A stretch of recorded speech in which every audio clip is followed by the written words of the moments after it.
Good afternoon, everyone. Thank you for coming to this session. Just to make sure that you're in the right session, it is the strategic outlook on South Asia. The topic of this session is intended to look at how South Asia as a region is really one of the prospective regions, developing regions in the world. It accounts for 21% of the world's population, or 1.9 billion people. 3.8% of the world economy, and some of the economies in South Asia are growing at very high rates. Yet, intra-regional trade accounts for less than 5% of their overall trade. And a recent World Bank study shows that if you actually looked at the economic complementarities and the geographical proximity of the South Asian countries, they should be trading 3 times more than what is the case. South Asian countries are trading more with outside of South Asia compared to with its own neighbors. And in fact, India, Pakistan, Nepal, Sri Lanka have 2.9 times more restrictions on trade on its South Asian partners compared with the rest of the world. So these are just some of the numbers that show you that even though you have a SAFTA, is that called? South Asia Free Trade Area, where there has been a program of tariff reduction. Barriers still exist, including physical barriers of connectivity. And also digital connectivity, I think, would be another important area for us to look at, given the potential for digital economy and how countries can, small developing countries, isolated countries can actually leapfrog if they were digitally connected. So these are some of the main themes that we want to address in this session. We have 4 very excellent speakers representing different parts of the region, as well as somebody from the private sector. The first panelist is His Excellency Abdullah, Chief Executive of the Islamic Republic of Afghanistan, who was also the CEO in 2014 and 2018, and he has had a long career in government, including being the Minister of Foreign Affairs. The second panelist is His Excellency KP Sharma Oli, Prime Minister of Nepal. Second term as the Prime Minister of Nepal, a position he has held since 2015, and he has had an instrumental role in fighting for Nepal's constitution as a democratic country, and I think has been very instrumental in laying out the ground for the economic transformation of his country.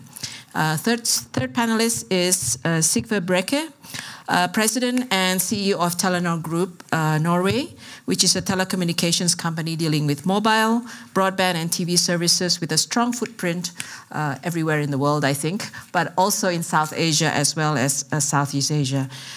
Finally, last but not least, Professor Rajan, Katherine Dusak Miller, Distinguished Service Professor of Finance, University of Chicago Booth School of Business, USA, who has had a distinguished career in academia, is an expert in the financial sector, has served in the IMF, and most recently in the Indian government as Chief Economic Advisor, as well as the Central Bank Governor to the Reserve Bank of India. So we have an excellent panel of speakers, and I'm going to start by asking His Excellency Abdullah from Afghanistan, if you could share with us what are the challenges of economic development in Afghanistan and how you see the prospect for regional cooperation as playing a role in your country's development, and what would be the challenges that you see in furthering economic integration in South Asia? Bismillah ar-Rahman ar-Rahim. In spite of the security challenges that we are faced with in terms of connectivity and also utilizing the potential of Afghanistan as South Asia or Central Asian country, some work has been done. A lot of work, I can say, if we look at the Afghanistan's participation in the regional organization, part of SARC, different agreements, SAFTA, APTA, which is with Pakistan, ACO, CARIC, which is again Central Asian Afghanistan initiative, and Regional Economic Cooperation Organization called Brekke, which was an initiative by Afghanistan in the earlier days. Today we have the Chabahar connectivity after quite a while, but there is a slight challenge because of the sanctions, but it's still that is a viable project which will improve the economies of Afghanistan, South Asia, and Central Asia. As you yourself rightly mentioned, the least integrated region, perhaps, in the world, economically, in terms of trade, in export and import, is the South Asia, while arguably at one time it claimed like 25% of GDP of the world. Today, trade between some of the countries of the region, or if they want to trade with Brazil, South American countries, or Africa, it's much easier than doing it within themselves. You give the figures about it, while the potentials are multiplied by many folds if it is utilized. Of course, the national security perceptions and policies and conflict, of course, unfortunately. But this is not the only area where there has been some tensions or conflict. Other countries, East Asia, Pacific, has seen this in the past, and they have overcome it.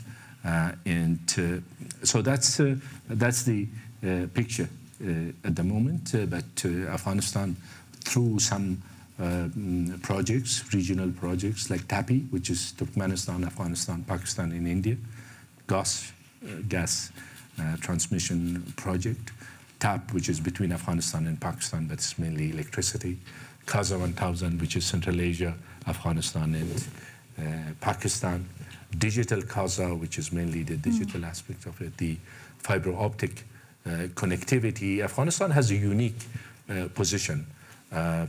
At the same time, when it comes to our direct trade with some of the countries, there are barriers. For example, Wagah, which could be the best and shortest land connectivity for us between Afghanistan and India, and vice versa, is not being utilized. In the same way, of course, it's like tit for tat. The access to Central Asia, to Tajikistan, we also have a position that if you are not allowing us to utilize this, how can we?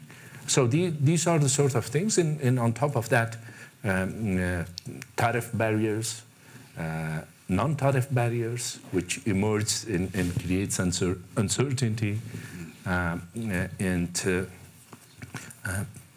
the list of sensitive goods, like 30% of the items which could be traded between some of the countries of the South Asia, it makes 33% of all goods, not to reducing it, or lack of resolve or determination, political will, to implement the agreements which exist and move forward and take further initiatives. These are like the overall implications. These have overall implications on our situation in utilizing the potential of Afghanistan. Okay, thank you very much. We'll come back for another round of questions, but I'd like to now come to Prime Minister Sharma and ask you the same question. How do you see the developments in Nepal? You're laying out some structural reform program. How is that developing? What are the main challenges? And how do you see the role of regional cooperation in playing a role in the development of Nepal? And maybe you can also reflect on, it's not just the economic issues, obviously, but there's also the security challenges and the conflicts or tensions between countries that are preventing more progressive development of SAARC or SAFTA. And given that Nepal is the chairman of SAARC this year, you might want to reflect on what you plan to do ahead. Thank you, Madam Pangestu.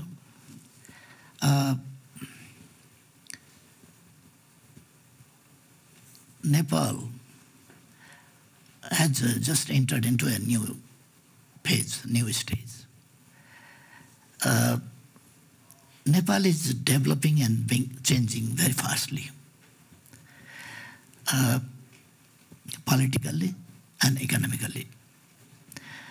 It is developing its friendly ties with its neighbors also, and the regional organizations and all aspects are developing fastly and changing very fastly.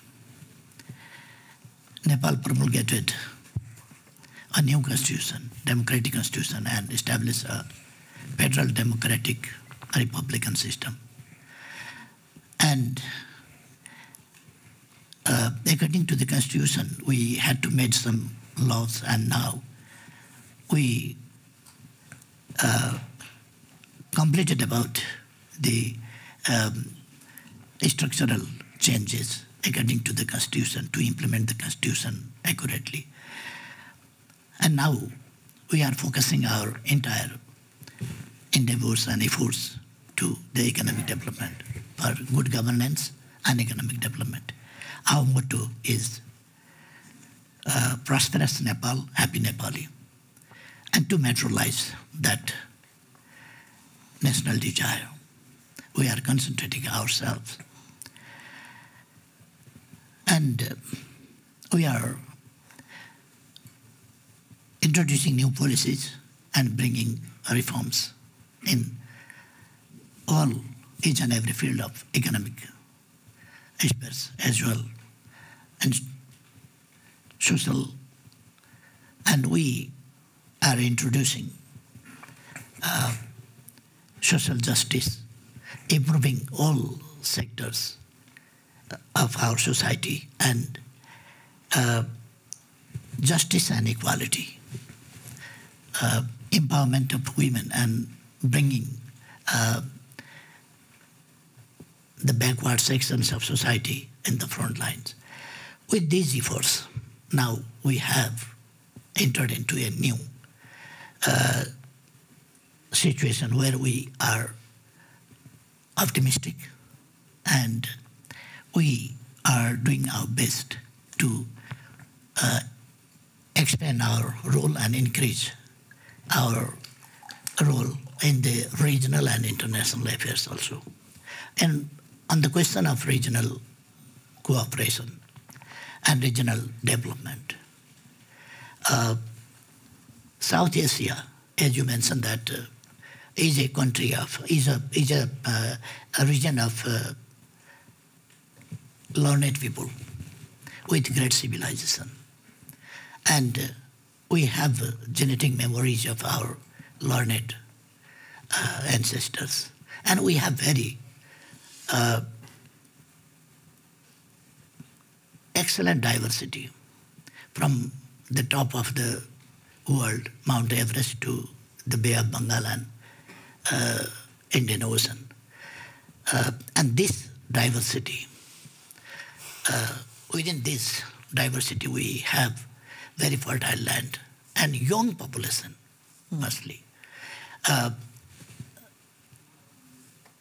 that demographic dividend, being based on these factors, we can develop. And now we have to think about to develop our regional cooperation, regional trade. And for that, we have to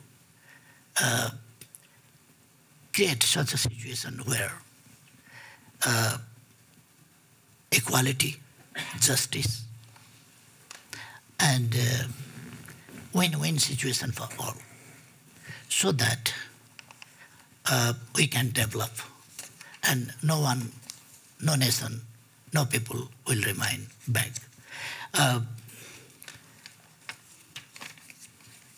We are trying to invite investment and use technology and technology transfer and use of technology and develop connectivity between the countries. As well as we are trying to develop our trade and relationship with other ASEAN countries also. Like we are just a few months before last year, we organized 4th summit of BIMSTEC in Kathmandu, and we handed over the chairmanship of BIMSTEC to Sri Lanka. And that it means we are connected not only with SAARC, but we are connected with Thailand and Myanmar, like countries from where we can connect our trade and other connectivities. And for this, we have opened up ways and roads and land links and waterways we are going to open up from India also, and use our resources. And in this way, we can develop our regional cooperation and trade. Thank you. Thank you very much. So it's not just about South Asia, but also the possibility of South Asia with East Asia. That's I think, a very good point. Sigve, I think perhaps you can reflect from the private sector perspective, especially given that you are in the telecommunications area. As Prime Minister already mentioned, technology is an issue. When you talk about connectivity, digital connectivity is an issue. And I think increasingly inclusiveness through technology has become a potential path for development and allowing small countries, more isolated countries, to actually leapfrog. And if maybe you can reflect on your experience in South Asia, what are the challenges and opportunities? And maybe compare with Southeast Asia, because I think this is happening in Southeast Asia. Myanmar is one country which has been able to leapfrog because of digital technology. A lot of questions. I'll try to be concrete. Well, Telenor, we are operating in South Asia. We are in Pakistan. We are in Bangladesh. Used to be in India until a year ago and had to give up there. So we have around 110 million plus customers in South Asia, and then we are also in Southeast Asia, in Myanmar, Thailand, and Malaysia, with another 50 million customers. So I will try to compare a little bit with what I see in South Asia versus Southeast Asia. I think I want to summarize your question in 3 main points. The first one, it's digitalization. The second one, it's harmonization. And the third one is predictability. On the digitalization, I think that you shouldn't focus only on physical trade, but also digital trade. And you should focus on how you could leapfrog development with the digital tools. For example, in Myanmar, as you said, we entered Myanmar 4 years ago. There was a connectivity penetration of less than 10%. 4 years after, there is everyone that should have a mobile phone already have it. Very digital savvy. They are all using internet. We have launched financial services, digital services. We have launched agricultural services and used the digital platform to leapfrog development, basically. Taking services that are only for the few in the cities out to the villages through digital platforms. We do that in Pakistan as well, with running a bank, a microfinance bank, but also payment solutions. In Bangladesh, we do medical solutions, also on digital platforms, having 4 or 5 million customers using medical insurance and paying for it, and also connecting them to the hospitals and to the schools. So if you get right a digital platform, you can use that to really make different type of services inclusive with the entire population. But also in the inter-trade, allowing money transfer, also remittance, but also taking a position in the digital space. To do that, you also have to allow data transfer, which is a major obstacle in most of these countries. You have to be able to do data flows across countries. So that's the first one. The second one is harmonization. What I see in Southeast Asia is more harmonized taxation, more harmonized regulations, more harmonized frameworks. And if you wanna take away some of the barriers that we currently have, and if you wanna welcome foreign investors like ourselves, the more harmonization regionally, the better. And the third one is predictability. And it's predictability in terms of investment frameworks, foreign investment protection, allowing foreign investors to have majority stakes in the growth sectors. But it's also predictability in terms of regulations and in terms of some of the macroeconomic factors that you are dependent on. I see that less in South Asia than I see it in Southeast Asia. So I think these are some of the areas that we have seen and comparing those two regions with each other. Thank you. I think those were kind of concrete suggestions for how to have more integration digitally on harmonization and predictability. And I think your point, Prime Minister, about the demographic dividend, and I think Afghanistan also has I think India also, all of the South Asian countries have a large demographic dividend, which makes it very potential for the digital economy to be a potential. Last but not least, Professor Rajan, maybe you can reflect on the developments in India. India is obviously more developed than some of the other South Asian countries. And on the security issue, obviously, India and Pakistan issue has always been one of the biggest issues when we talk about the potential for South Asia economic integration and cooperation.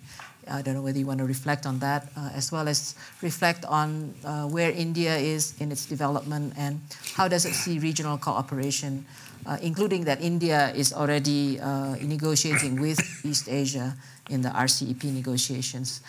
In the context of, we are facing greater uncertainty in the trading environment. So it's actually, the time is right now for us to cooperate more with our neighbors in the region. Right. No, it's a good set of questions. Of course, India shares with its neighbors a variety of both strengths and challenges. I think the youth of our population is certainly a potential strength. It can turn into a problem if we don't create enough jobs. And like our neighbors, that's an issue we struggle with. How do we create enough jobs for all the youth that are coming into the labor force? And it's, you know, we've had the fortune, you know, a variety of, you know, good moves by a variety of governments of growing at 7% for the last 25 years. It pales in comparison to only China. Therefore, a lot of people sort of don't pay attention to the fact that this is actually quite extraordinary growth, and we've done well. At the same time, we need to do far more because, again, the young population demands performance. And like our neighbors, we have issues with how do we make it easier to do business. Your point about harmonization, predictability, and so on. Of those, I think predictability is probably more easy to achieve if we put our minds to it. Harmonization, I think we're seeing in the European Union some of the problems with too much harmonization, a pushback against an argument that this is anti-democratic, and maybe those issues would come up in India, in the region again. But we can do a lot better in creating a better business environment, in allowing for inter-regional production and so on. The question is, how do we start from where we are? And you know, for those who give up too easily, let's remember that Germany and France were at each other's throat every 20 years. But after the end of World War II, they started with very strong cooperation in steel and coal, which were the areas where they went to war. The Ruhr, the Alsace, this was where they went to war because one side had coal, the other side had steel, and combining the two in the Coal and Steel Pact was very important in creating the trust that then led to the European Common Market and then the European Union. And I wonder, in this chicken and egg problem in the region of how do we build trust, what comes first, trust or connectivity and trade? My guess is in these chicken and egg problems, you've got to start somewhere. And can we start by building trust in a few areas? I think we've already heard from Mr. Abdullah about shared infrastructure. maybe in the power sector, power being produced in one country, sold in another country. That's the way we build trust. We certainly, of course, have already water, which is shared between India and Pakistan. But could we start doing more of these things? Increase dependence in small steps, so that there is greater trust amongst the various countries. Build out infrastructure. I mean, you can't have connectivity without having infrastructure which is far better than what we have today. So we need more roads connecting the countries, ports connecting, bridges connecting the countries.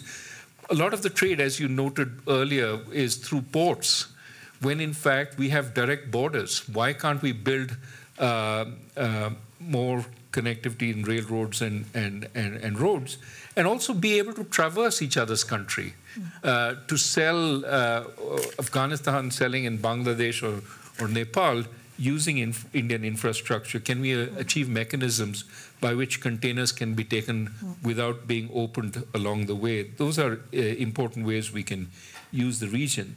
I think part of, we are seeing some attempts at mutual help, which will help increase confidence. For example, when Sri Lanka got into a little bit of financial difficulty, we did a swap arrangement with Sri Lanka, helping them with swap lines. Similarly, we have swap lines with Bhutan, but whether we could have more regional swap lines which allow for at least a beginning in terms of financial cooperation. Of course, we all have our own natural calamities, earthquakes and so on. Can we develop regional response forces so that that could be another way of increasing mutual benefit? The longer run, of course, we want cross-border supply chains. For that, we need really low tariffs so that we can send goods back and forth across borders. The issue of policy certainty also comes here. You don't want to set up a cross-border supply chain if you're not sure what policy will be tomorrow in that country. So tariffs have to be low and stay low. Now, I mean, all this is possible. I think we have one very big fear and two critical relationships which are central to creating more regional integration. The big fear in the region is being swamped by Indian industry, Indian services, and so on. If we do reduce tariffs, if we do open borders, will India dominate?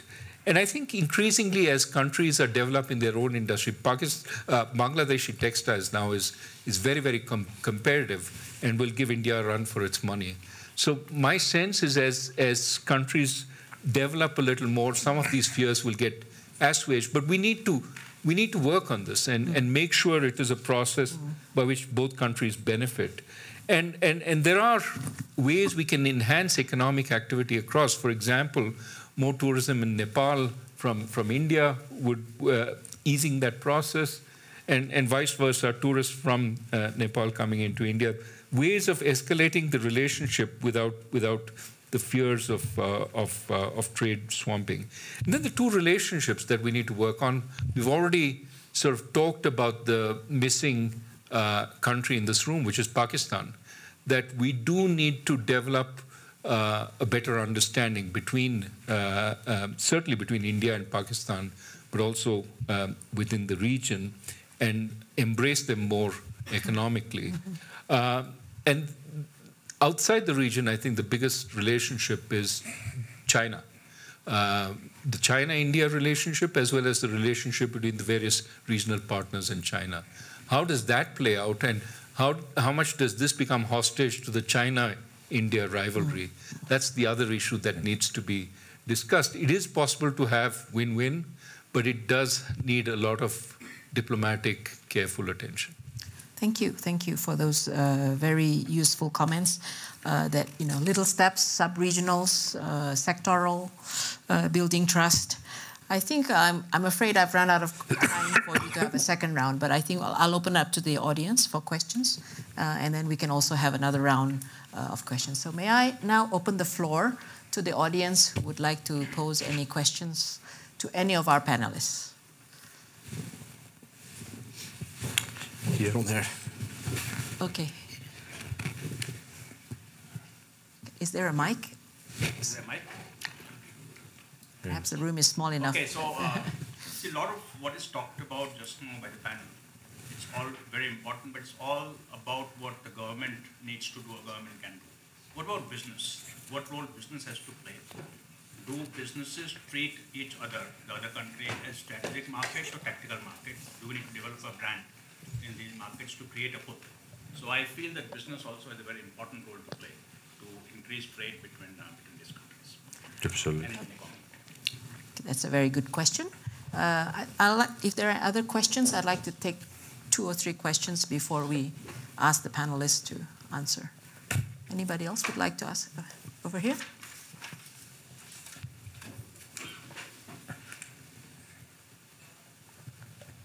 Thank you very much, moderator. My question goes to the Rajan, Professor Rajan. In regards to India's policy towards its neighboring country, particularly when harmonizing the policies in terms of FTA, you have FTA with Sri Lanka, but the rest of the countries have not been able to sign on it. And how about this SAFTA, the provisions, how India responds towards it? One question. The second question in regards to you, during your presentation, you mentioned about China's role, how China and India go, that will have a tremendous impact on the region. And in your point of view, because you recent past, you are also in the RBI and governments, how you see this, the China-India's policy when it comes to trade? Thank you very much. Anybody else from, I can't see behind me, so Nobody. If there's anybody from? Oh, okay, one more over there. How do you think the concept of the competitive advantage of South Asia when it comes to low-cost labor will stand in the 4th Industrial Revolution, especially given jobs being replaced by machines, etc.? Okay, let me allow each one of you to answer. You can answer all 3, or you can probably answer the business question. But I think one question was particularly to Raghu, but the last question was obviously to all of you. And also the business question you can also address. So maybe I'll start with Sigve. Sure. No, business have definitely a role to play. And that's why it's important for us to be looked upon in public-private partnership. Every country in South Asia, or also in Southeast Asia, have a digital agenda, for example. They see that digitalization is a driver for economic growth. And I would like then the government to invite businesses to see how can we find solutions together.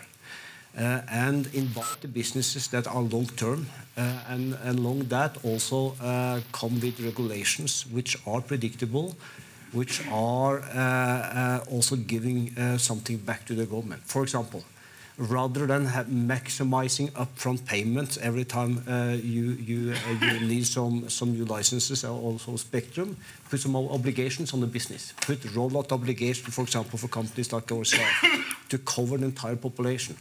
Put service obligations such that not only connectivity is being developed, but also services like, as I mentioned, financial service, financial inclusion, medical inclusion, agricultural inclusion, and so on and so forth.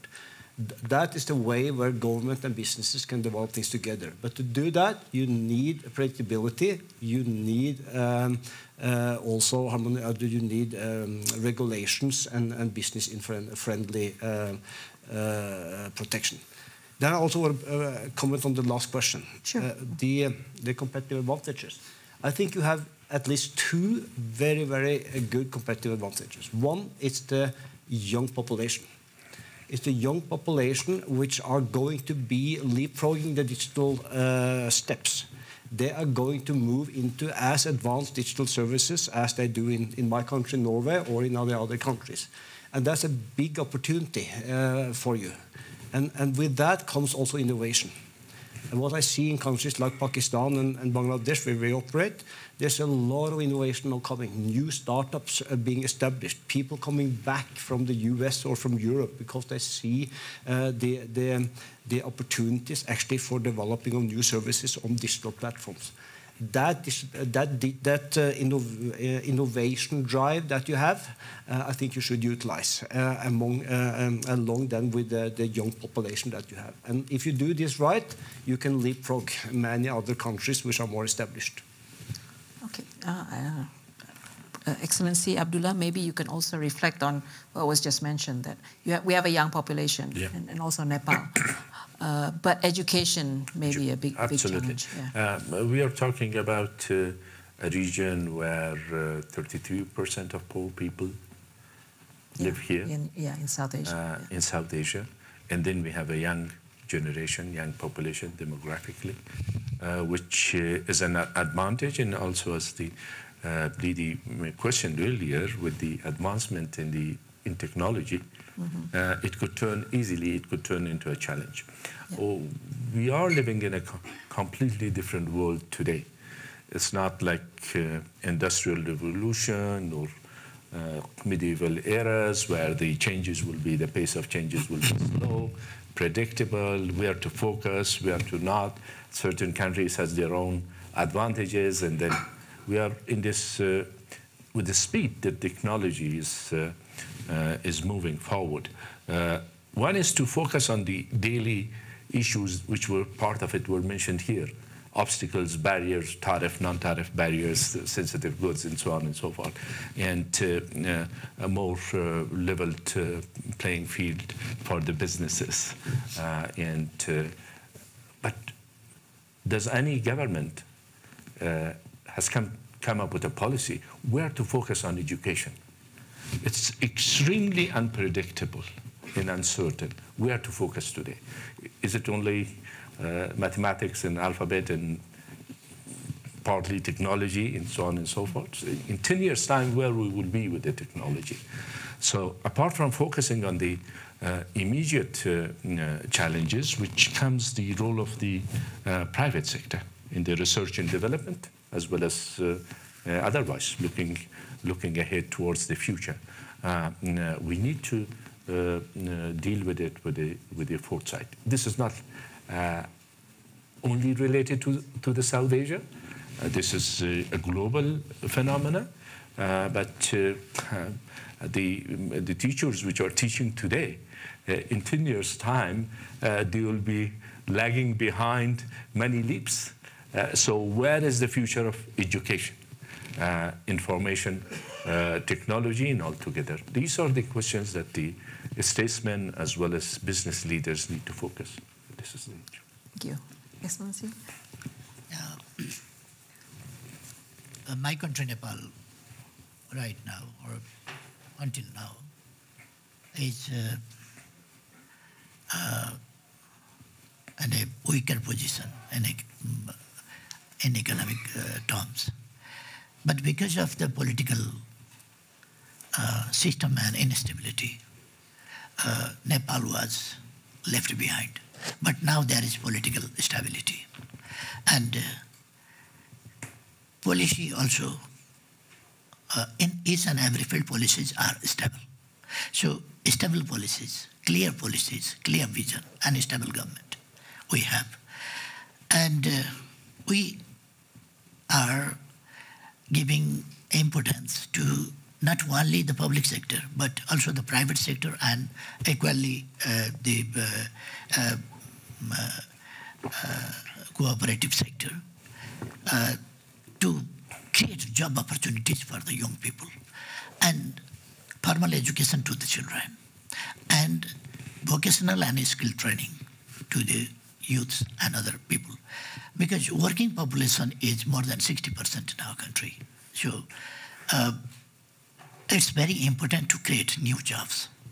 And a huge number of our young population is outside in search of jobs, etc. We want to bring them back. And with skills what they learn, we have given incentives to them. And in this way, we are trying to invest and attract and invite the investment from outside also in the sectors, productive sector and the sectors which create productivity. And and create job opportunities. And in this way, we are increasing our growth rate, and right now, I don't want to forecast that will be the fastest growing country within a few years, but that will happen perhaps, because we have possibilities. We have young population, we have resources, and we have developed connectivity with China also. Now we have agreements, and now those agreements are also in practice. So through the Chinese territory also we can, and from through India also. And waterways also we are opening in the near future. And railway connections we are bringing from Kathmandu to India, Kathmandu to China. And other connectivities also, and in the IT sectors also. And in each and every field, we are trying to create job opportunities for the youths and provide trainings for them. And when we are not only giving attention and stress to the development process, but when we are talking about development, or we are doing our endeavors, we are concentrating in economic development, then we are equally aware with the environmental questions also. We are contributing a lot on the question of environment because we have mountains. And 45% forest we have. And 15% of land is covered with snow. And those snows, those ice, those mountains have very significant meaning in the climate change, question of climate change and everything. Because the air which comes, if from Rajasthan, hot air comes, then when it comes to near of our mountains, it goes to cold. Because mountains are always minus 50 degrees Celsius or like this. And the mountains shoulder a lot, meters and meters thick ice, and recharge gradually to the rocks and the streams, the rivers. And the famous Ganga River, its entire water, 40% in the rainy season, and 72% of the dry season is our contribution. Nepal is contributing on that. Our reverse contribution is there. So we are contributing, and we are conscious about 60%, you can understand, 60% of our land, 45% for forest, and 15% for ice. 60% of our land is contributing for the climate change and to maintain the climate, protecting from warming, recharging from and protecting from being desertification. In this way, we are aware of the development efforts, development issues, trade issues, and other issues comprehensively. And we are concentrating all our efforts with concentration on the interest of the people, improvement of the lives of the people. So people concentrated for the earth and for the people. So our development is balanced, conscious, responsible towards the earth, towards the people, and for the future generation as well.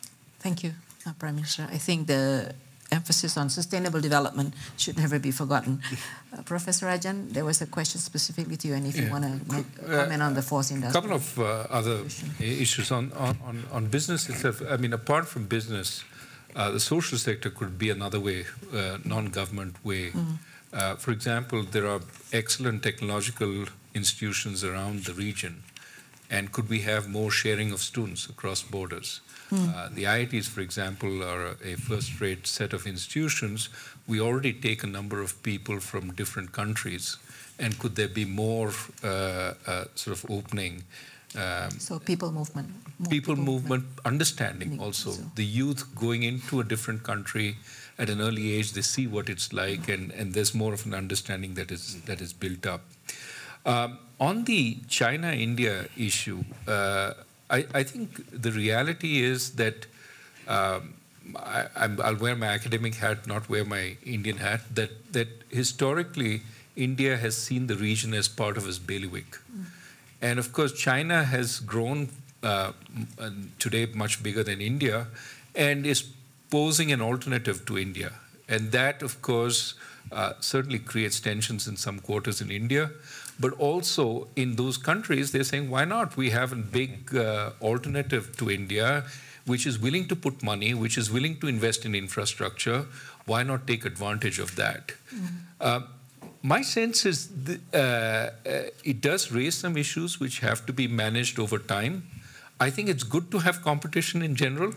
But I think in the longer run, two things will happen. First, India will become relatively bigger than it is now relative to China. China will slow, India will grow.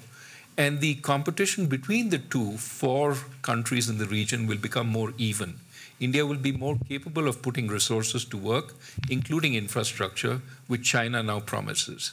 Second, I think China itself will have to figure out its relationship with countries and how to make sure that doesn't end in some kind of a client relationship as opposed to a relationship of equals. We've already seen some pushback in certain elements of Pakistan against what is happening in the Pakistan-China relationship. Similarly in Sri Lanka.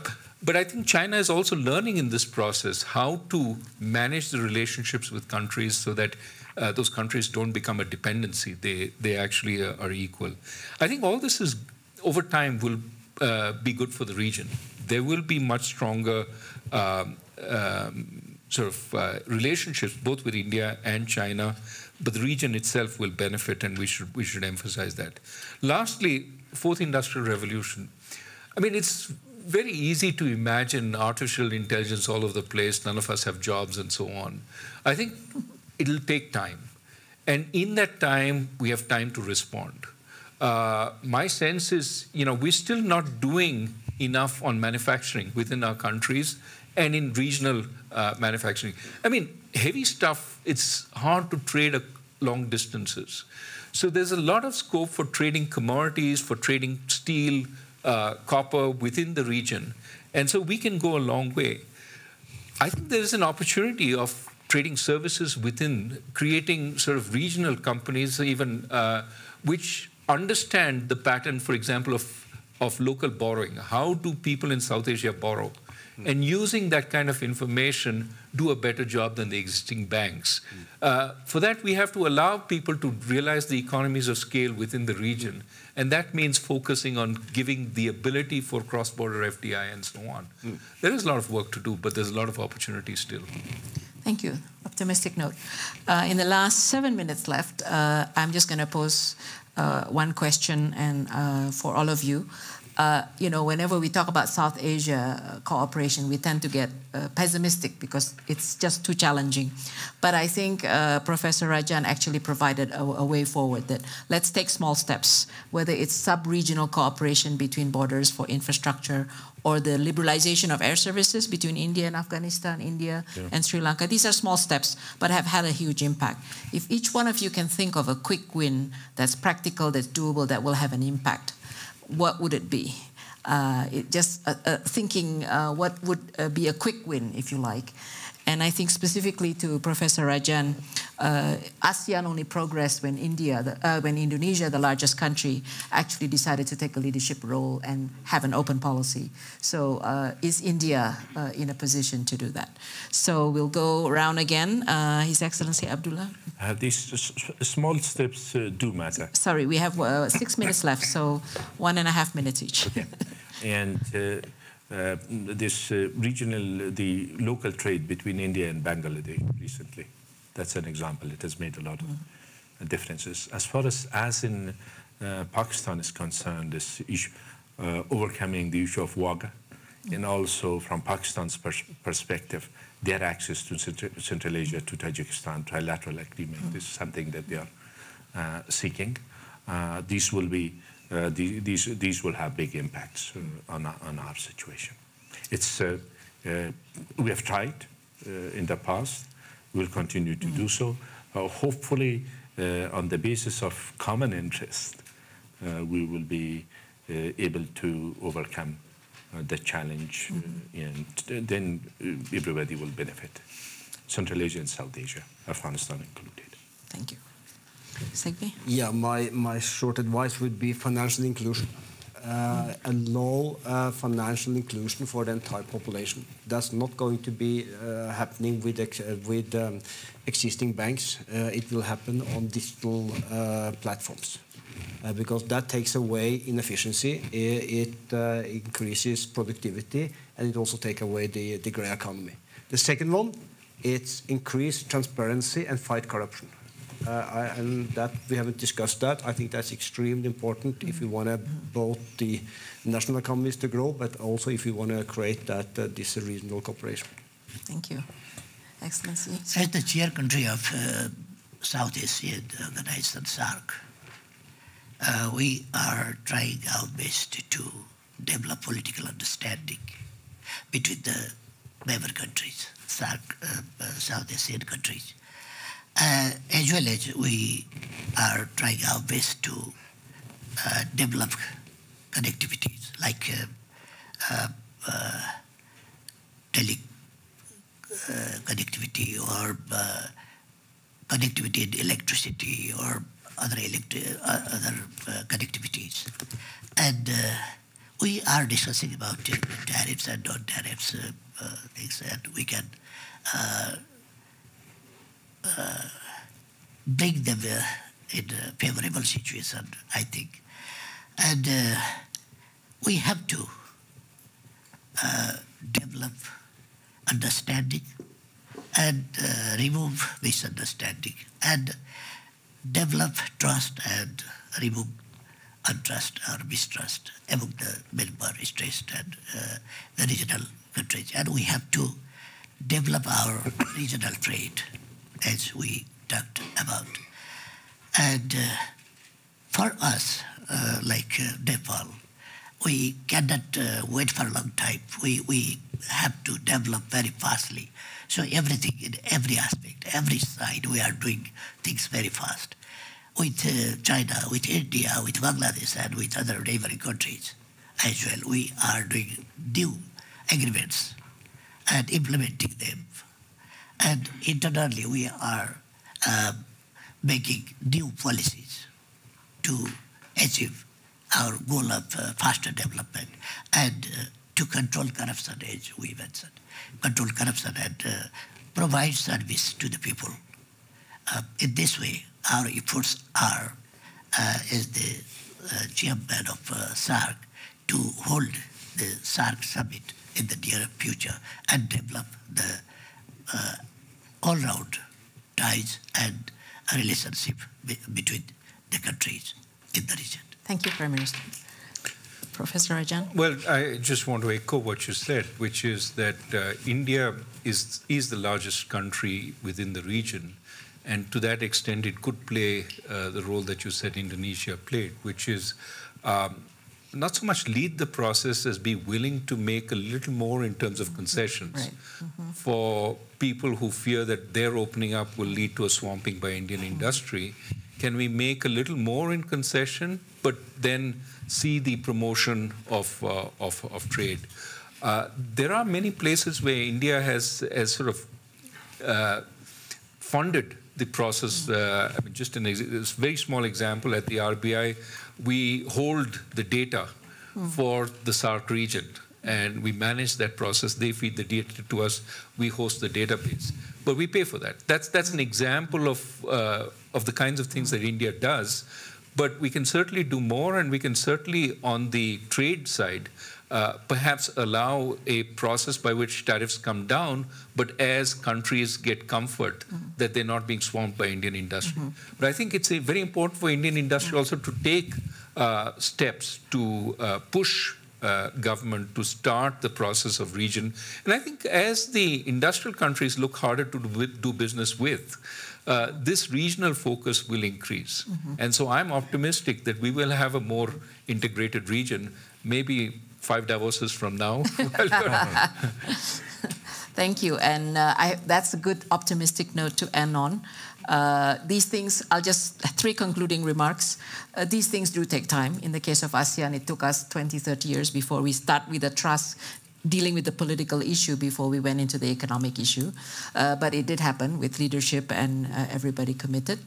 I think what I took away very well from today's session is that while we are sorting out all the political difficulties and challenges, many steps can still be taken, small steps that can actually have big impact, whether it's cross-border infrastructure cooperation, air services liberalization, so sub-regional, sectoral cooperation.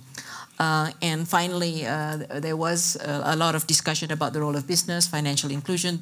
I think technology will be also another big opportunity for this region, which will unite you in a way that you could never predict, because the youth are going to be connected if you are actually doing that. And they may be the one driving the process with the business. And finally, optimistic note from India. So I think that's a very good sign. So let me conclude this session. Thank you very much to all the panelists. Let's give them a round of applause. And thank you to the audience.